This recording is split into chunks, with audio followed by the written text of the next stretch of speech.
نبی کریم صلی اللہ علیہ وسلم نے فرمایا، سخت دل آدمی اللہ تعالیٰ سے بہت دور رہتا ہے۔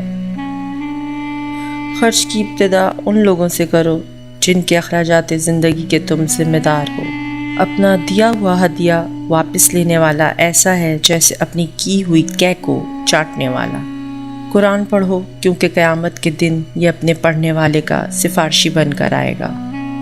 جس نے سورہ بقرہ کی 2 آخری آیتیں رات میں پڑھ لیں وہ اسے ہر آفت سے بچانے کے لیے کافی ہو جائے گی۔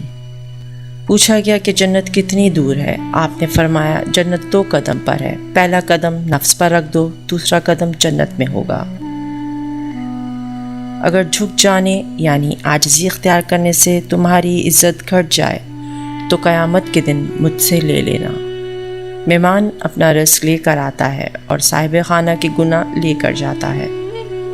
ہر وہ اہم کام جسے بسم اللہ سے شروع نہ کیا گیا ہو وہ ناقص اور ادھورا ہے۔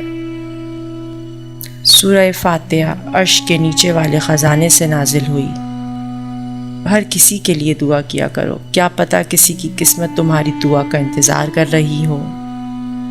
اگر تم کو ٹکڑے ٹکڑے کر دیا جائے پھر بھی شرک نہ کرنا۔ عورت کا پردہ کرنا شہید کے خون سے بھی افضل ہے۔ بے شک جو عمل بھی تم کرتے ہو اللہ اسے دیکھ رہا ہے۔ آپ صلی اللہ علیہ وسلم نے فرمایا، تم سچائی کو لازم پکڑو اور ہمیشہ سچ بولو، کیونکہ سچ بولنا نیکی کے راستے پر ڈال دیتا ہے اور نیکی جنت تک پہنچا دیتی ہے۔ جو شخص اپنی روزی میں کشادگی چاہتا ہو یا عمر کی درازی چاہتا ہو تو اسے چاہیے کہ رشتہ داروں کے ساتھ اچھا سلوک کرے۔ جس کے قدم اللہ کی راہ میں غبار آلود ہو گئے اللہ تعالیٰ اسے دوزخ پر حرام کر دے گا۔ ہر چیز تقدیر سے ہے، یہاں تک کہ عاجز ہونا اور ہوشیار ہونا بھی تقدیر میں ہے۔ نبی کریم صلی اللہ علیہ وسلم نے فرمایا، سب سے افضل ذکر لا الہ الا اللہ ہے اور بہترین دعا الحمدللہ ہے۔ جس کے ساتھ اللہ بھلائی کا ارادہ فرماتا ہے تو اسے دین کی سمجھ عطا کر دیتا ہے۔ تم 2 شفاؤں یعنی شہد اور قرآن کو لازم پکڑو۔